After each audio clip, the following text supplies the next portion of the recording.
their player Mustafizur Rahman of Bangladesh from their squad and BCCI শেষ পর্যন্ত ভারত পারল না, মুখোশ খুলে তার আসল চেহারা বেরিয়ে আসলোই। খেলার মধ্যে রাজনীতি মেশানোর পুরনো অভ্যেসে এবার দিল্লি ভিকটিম বানালো মুস্তাফিজুর রহমানকে। বাংলাদেশের তারকা পেসার মুস্তাফিজুর রহমানকে স্কোয়াড থেকে ছেড়ে দেওয়ার জন্য কলকাতা নাইট রাইডার্সকে নির্দেশ দিয়েছে ভারতীয় ক্রিকেট বোর্ড বিসিসিআই। 2026 আইপিএলে কেকেআর স্কোয়াডে খেলার কথা থাকলেও সাম্প্রতিক পরিস্থিতিকে ঘিরে সৃষ্টি হওয়া বিতর্কের পর এমন সিদ্ধান্ত জানিয়েছে ভারতীয় বোর্ড। পাশাপাশি প্রয়োজনে খেলোয়াড় বদলের অনুমতি দেবে বলেও জানিয়েছে বিসিসিআই কর্তৃপক্ষ। গুয়াহাটিতে ভারতের বার্তা সংস্থা এএনআইকে দেয়া এক সাক্ষাৎকারে বিসিসিআইয়ের সচিব দেবজিৎ সাইকিয়া জানান, সাম্প্রতিক ঘটনাবলীর প্রেক্ষিতে কলকাতা ফ্র্যাঞ্চাইজিকে বাংলাদেশি পেসার মুস্তাফিজুর রহমানকে দল থেকে ছেড়ে দেওয়ার নির্দেশ দেয়া হয়েছে। সেই সঙ্গে কেকেআর যদি বিকল্প কোনো খেলোয়াড় নিতে চায়, বোর্ড তাদের সেই সুযোগ করে দেবে বলেও জানান তিনি।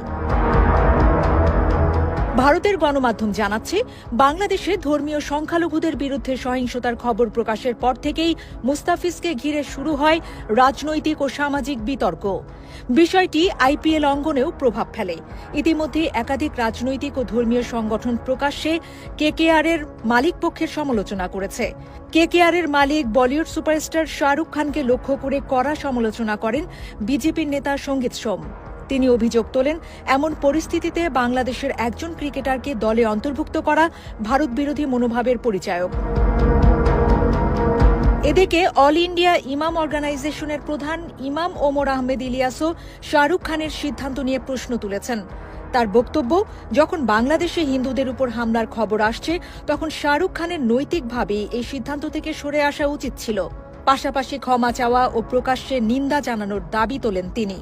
শুধু তাই নয়, শিবসেনা নেতা সঞ্জয় নিরুপম ও শাহরুখের নিরাপত্তার বিষয়টি তুলে ধরে দল থেকে মুস্তাফিজকে সরানোর অনুরোধ জানান। তার মতে, বর্তমান উত্তেজনাপূর্ণ পরিস্থিতিতে যে কোনো বাংলাদেশি নাগরিকের সঙ্গে যুক্ত থাকা ভারতের নাগরিকদেরও ঝুঁকির মুখে ফেলতে পারে।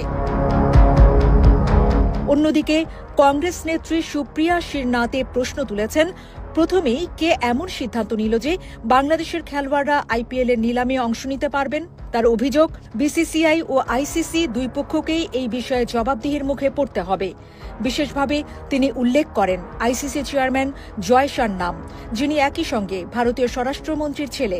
তার দাবি, নিলামের তালিকায় বাংলাদেশের খেলোয়াড়দের অন্তর্ভুক্তির বিষয়ে স্পষ্ট ব্যাখ্যা দিতে হবে জয় শাহকে। চলতি মৌসুমের আইপিএল নিলামে বাংলাদেশের মোট 7 জন ক্রিকেটারের নাম থাকলেও দল পান শুধু মুস্তাফিজুর রহমান। তাকে 9 কোটি 20 লাখ রুপিতে দলে ফেরায় কলকাতা নাইট রাইডার্স।